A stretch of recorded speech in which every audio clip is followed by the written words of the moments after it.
अस्सलाम वालेकुम everyone and welcome to another episode of the opinion. जैसा कि आप सबको अंदाज़ा होगा कि चंद दिन पहले पाकिस्तान समेत दुनिया भर की क्रिश्चियन कम्युनिटी ने क्रिसमस यानी कि हज़रत ईसा अलैहिस्सलाम की विलादत का जश्न मनाया। ये त्यौहार क्रिश्चियन कम्युनिटी के लिए इस साल का सबसे अहम त्यौहार होता है और वो इसकी खुशियों में बढ़ चढ़ कर और बड़े पुरजोश तरीके से हिस्सा लेते हैं। ऑब्वियसली पाकिस्तान की क्रिश्चियन कम्युनिटी भी इस तरह ही करती है, लेकिन इस साल पाकिस्तान की क्रिश्चियन कम्युनिटी की खुशियों के रंग में थोड़ा सा भंग डल गया। अब भंग डल गया होता है या भंग डल गई होती है, I have never really been sure about the grammar, but what I am sure about is कि जो हुआ वो नहीं होना चाहिए था। और हुआ कुछ यूं कि कराची के अंदर चंद बेकरीज ने कस्टमर्स के केक्स के ऊपर मेरी क्रिसमस लिखने से इनकार कर दिया।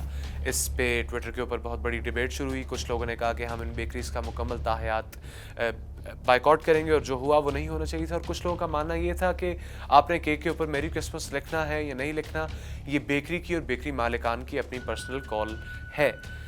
अब आपने किसी को मेरी क्रिसमस फेस टू फेस बोलना है या नहीं बोलना, ये डिपेंड करता है आपके ईमान पे और आपकी अपनी चॉइस के ऊपर। लेकिन अगर आपकी दुकान के अंदर कोई कस्टमर आता है तो how you treat it does not depend on their religion, their caste, their colour और क्रीड। कस्टमर की ज़ात से, उसके मजहब से, उसके रंग से आपको कोई गर्ज नहीं होना चाहिए, बल्कि आपको हर कस्टमर को एक जैसे तरीके से ट्रीट करना चाहिए, and which is stated in the customer sales act of Pakistan. और अगर हम लॉजिकल और लीगल ग्राउंड्स पे सोचें तो जो हुआ वो नहीं होना चाहिए था। नाउ एक हाई क्लास बेकरी है, केक जो कि एक लग्जरी आइटम है, हर कोई ऑब्वियसली पाकिस्तान जैसे मुल्क के अंदर इस तरह के इतने महंगे केक्स अफोर्ड नहीं कर सकता। तो अगर इतनी एक ऊंचे लेवल के ऊपर क्रिश्चियंस को, अकलियतों को डिस्क्रिमिनेशन का सामना करना पड़ता है, तो लोअर क्लास अकलियतों को अपनी डेली लाइफ के अंदर किस किस तरह की डिस्क्रिमिनेशन का सामना करना पड़ता होगा।